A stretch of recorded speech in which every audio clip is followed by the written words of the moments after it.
नमस्कार, मी मयुरी आणि आपण पाहतात मुंबई आउटलुक। सध्या अमेरिका, मेक्सिको आणि कॅनडा या देशांमध्ये फिफा वर्ल्ड कप 2026चा थरार अगदी रंगात आला आहे। जगभरातील 48 दिग्गज संघ या महाकुंभाचं विजेतेपद मिळवण्यासाठी एकमेकांशी भिडत आहेत। फुटबॉलची ही क्रेज जगभर असतानाच फिफाच्या एका सोशल मीडिया पोस्टने सध्या इंटरनेट आणि विशेषतः संपूर्ण महाराष्ट्रात धुमाकूळ घातला आहे। फुटबॉलची सर्वोच्च जागतिक संघटना असलेल्या फिफाने आपल्या अधिकृत इंस्टाग्राम अकाउंटवरून चक्क मराठी भाषेतील पोस्ट शेअर केली आहेत। आंतरराष्ट्रीय स्तरावर एवढ्या मोठ्या मंचावर मराठी भाषेचा आणि महाराष्ट्राच्या संस्कृतीचा हा डंका पाहून प्रत्येक मराठी माणसाचा ऊर अभिमानानं भरून आला आहे। भारतामध्ये फुटबॉलची क्रेज कोणत्या पातळीवर पोहोचली आहे याचा एक थक्क करणारा पुरावा नुकताच समोर आला आहे। फिफाच्या अधिकृत इंस्टाग्राम पेजवरून फुटबॉल जगाचा राजा अर्जेंटिनाचा सुपरस्टार लिओनेल मेसीचा एक खास फोटो शेअर करण्यात आला आहे। विशेष म्हणजे या पोस्टला फिफाने इतिहास घडवणारा असं कडक कॅप्शन दिलं आहे। पण खरी आनंदाची आणि अभिमानाची गोष्ट म्हणजे फिफाने आपल्या या आंतरराष्ट्रीय पोस्टमध्ये मराठी भाषेला प्रथम प्राधान्य दिलं आहे। मराठी सोबतच खाली तमिळ, तेलुगू, कन्नड आणि मल्याळम या दाक्षिणात्य भाषांमध्येही कॅप्शन देण्यात आलं आहे। मेसीने 2011 मध्ये पहिल्यांदा कोलकात्याच्या सॉल्ट लेक स्टेडियमवर अर्जेंटिनाचा कर्णधार म्हणून वेनेझुएलाच्या विरुद्ध आंतरराष्ट्रीय सामना खेळला होता, जिथे हजारो भारतीय चाहत्यांनी त्याला प्रत्यक्ष खेळताना पाहिले।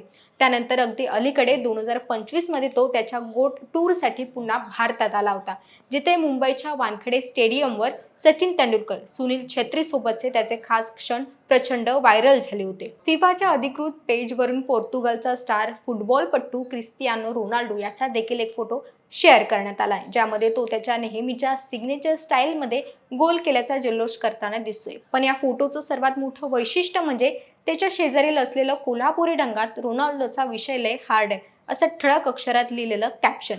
इतकेच नाही तर फिफाने रोनाल्डो आणि ब्राझीलचा स्टार नेमार यांच्या फोटोंना मराठीत कॅप्शन आणि कमेंट्स देखील दिले आहेत।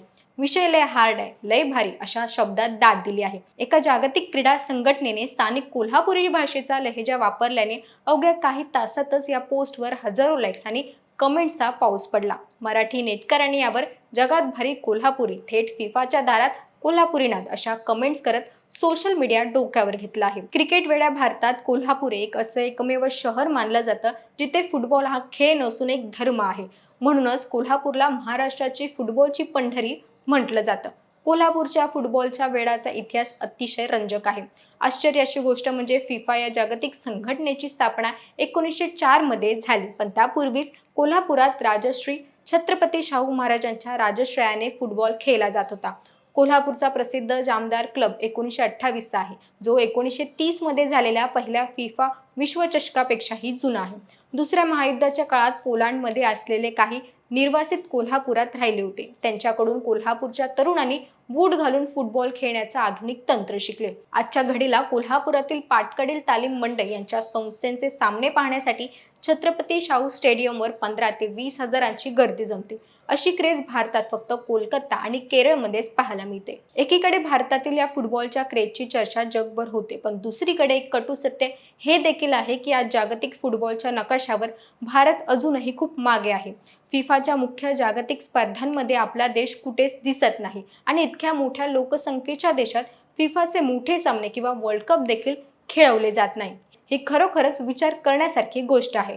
पण फिफाने घेतलेले ही मराठी आणि भारतीय भाषांची दखल आपल्या फुटबॉलच्या भविष्यासाठी एक आशेचा किरण नक्कीच आहे। जर प्रशासनाने आणि आपण सर्वांनी मिळून भारतीय फुटबॉलला ग्राउंड लेवलवर जाऊन पाठिंबा दिला तर तो दिवस दूर नाही जेव्हा आपला राष्ट्रीय ध्वजही फिफा वर्ल्ड कपमध्ये अभिमानाने फडकताना दिसेल।